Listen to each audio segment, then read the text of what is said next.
Hi everyone, मैं प्रिया और अपने चैनल पर आप सभी का स्वागत करती हूँ। चलिए, आज हम आपको बताएंगे कि जो भीष्म पितामह है कौरव के सेनापति। तो देखिए, लास्ट वीडियो में हमने बताया था कि 8वें 9वें युद्ध में क्या होता है।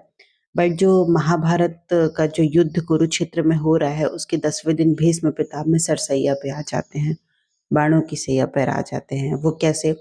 लेकिन पांडव को उनका मतलब वो मार पाने में असमर्थ रहते हैं, तो भीष्म पितामह ही उन्हें मतलब हराने का एक उपाय बताते हैं। वो उपाय कौन सा है, चलिए हम आपको बताते हैं। देखिए, सबसे पहली बात तो ये कि भीष्म द्वारा बड़े पैमाने पर पांडवों के मार मतलब पांडवों की सेना को मार देने से घबराए जो पांडव पक्ष रहता है उसमें पूरी तरह भय फैल जाता है ना।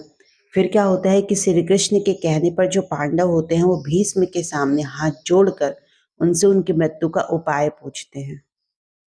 भीष्म कुछ देर सोचने पर उपाय बता देते हैं। वो उपाय क्या रहता है? कहते हैं कि इसके बाद जो भीष्म है वो पांचाल तथा मत्स्य सेना का भयंकर संहार कर देते हैं।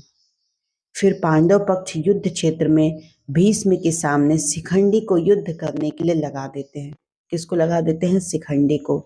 युद्ध क्षेत्र में शिखंडी को अपने सामने डटा देखकर भीष्म अपने अस्त्र शस्त्र त्याग देते हैं और निहत्थे खड़े हो जाते हैं, क्योंकि भीष्म ने प्रतिज्ञा ली थी कि वे किसी युद्ध मतलब किसी भी स्त्री से कभी भी युद्ध नहीं लड़ेंगे। फिर क्या? भीष्म ने कृष्ण पर युद्ध धर्म के विरुद्ध आचरण करने का आरोप लगाते हुए एक स्त्री पर वार करने से मना कर अपना जो धनुष था वो नीचे रख दिया। कृष्ण ने भीष्म को उत्तर दिया कि आपने हमेशा ही अपने द्वारा निर्धारित मानदंडों पर निर्णय लिया है और धर्म की अवहेलना की है। आज भी उन्हीं मानदंडों पर वे शिखंडी को स्त्री बता रहे हैं, जिनका पालन उनके पिता ने एक पुरुष की तरह किया है, और उसके पास यक्ष का दिया हुआ पुरुष लिंग भी है। भीष्म के सामने अपने रथ पर खड़े शिखंडी ने लगातार भीष्म पर तीरों से वार किया, लेकिन भीष्म ने कवच से तीर टकराकर गिर जाते थे। शिखंडी के तीरों में मतलब मानो तो इतनी शक्ति ही नहीं थी कि वे भीष्म की छाती को छेद पाते। तब अर्जुन भी पीछे से भीष्म पर वार करने लगे। अर्जुन और शिखंडी के तीरों के रंग एक थे, इसलिए और नजर कमजोर होने के कारण भीष्म अर्जुन के तीरों को पहचान नहीं पाए, और इस तरह शिखंडी की आड़ में अर्जुन ने तीरों से भीष्म का जो शरीर था वो छलनी कर दिया।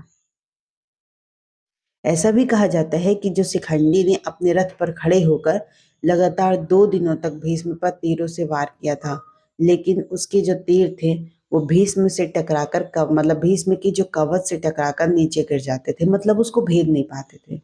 इसलिए भीष्म अपनी प्रतिज्ञा के चलते उसके तीरों को ना तो काटते और ना ही शिखंडी पर वार करते थे। फिर भी अर्जुन शिखंडी के पीछे से भीष्म पर वार करते थे। अर्जुन और शिखंडी के तीरों के रंग एक थे, और दूसरा कारण यह था कि भीष्म अपनी नजर कमजोर होने के कारण पीछे से अर्जुन तीर चला रहा है यह पहचान नहीं पाए। ऐसे में शिखंडी के तीर तो कवच से टकरा कर गिर जाते, लेकिन जो अर्जुन के तीर थे वह भीष्म के शरीर को छेद देते थे।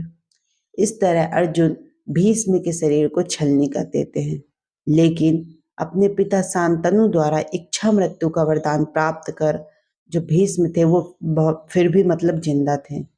अर्जुन के तीरों से भीष्म का धनुष भी टूट जाता है।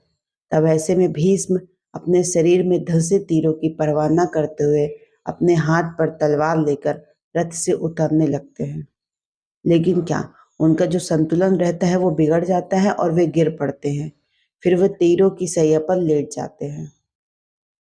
भीष्म की सरसैया पर लेटने की खबर फैलने पर कौरवों की सेना में हाहाकार मच जाता है। दोनों दलों के जो सैनिक रहते हैं, सैनिक मतलब सेनापति रहते हैं, वो युद्ध छोड़कर भीष्म के पास एकत्र हो जाते हैं। दोनों दलों के राजाओं से भीष्म कहते हैं, मेरा सिर नीचे लटक रहा है, मुझे उपयुक्त तकिया चाहिए। उनने एक अदाज पर जो तमाम राजा रहते हैं, योद्धा मूल्यवान रहते हैं, वो तरह तरह की तकिया लेके आते हैं, किंतु भीष्म उनमें से एक मतलब मुस्कुराते हैं और कहते हैं कि ये तकिए इस वीर सिंह के काम आने के योग्य नहीं है। राजन, फिर वे अर्जुन की ओर देखकर कहते हैं, बेटा तुम तो क्षत्रिय धर्म के विद्वान हो, क्या तुम मुझे उपयुक्त तकिया दे सकते हो? तो फिर कहते हैं कि आज्ञा पाते ही अर्जुन की आंखों में आंसू लिए उनको अभिवादन कर भीष्म को बड़ी तेजी से ऐसे 3 बाण मारे जो उनके ललाट को छेदते हुए पृथ्वी पर जा लगे। बस इस तरह सिर को सिरहाना मिल जाता है। इन बाणों का आधार मिल जाने से सिर पर लटकते रहने की जो पीड़ा जाती रही। अब देखिए, मतलब इतना सब कुछ हो जाने के बाद भी जो भीष्म थे उन्होंने अपने प्राण क्यों नहीं त्यागे? कहते हैं कि सरसैया पर लेटने के बाद भी भीड़ अपने भीष्म पितामह अपने प्राण नहीं त्यागते, जबकि उनका जो पूरा शरीर था वो तीर से छलनी हो जाता है। फिर भी वे इच्छा मृत्यु के कारण मृत्यु को प्राप्त नहीं होते। भीष्म ये भली भांति जानते थे कि सूर्य के उत्तर नारायण होने पर प्राण त्यागने पर आत्मा को सद्गति मिलती है और वे पुनः अपने लोक जाकर मुक्त हो जाएंगे। इसलिए वे सूर्य के उत्तर नारायण होने का इंतजार करते हैं।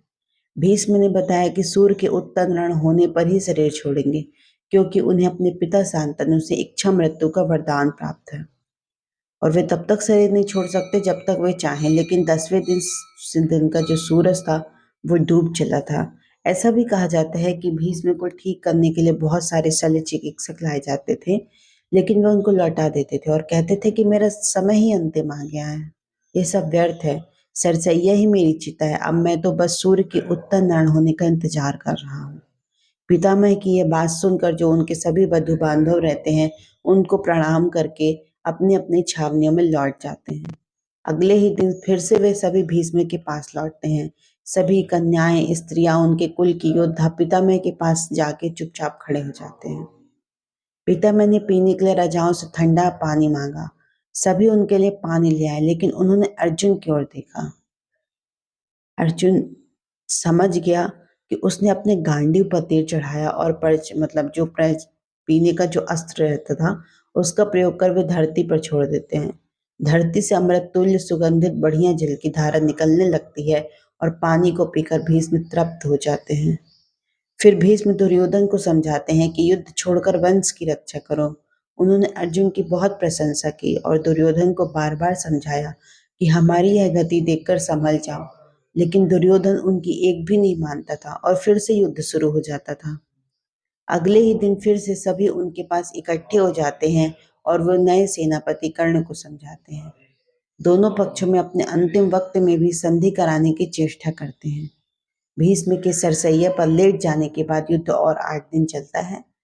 भीष्म यद्यपि सरसैया पर पड़े हुए थे, फिर भी उन्होंने श्री कृष्ण के कहने से युद्ध के बाद युधिष्ठिर का शोक दूर करने के लिए राजधर्म, मोक्ष धर्म आदि का जो मूल्यवान उपदेश था वो बड़े विस्तार के साथ दिया।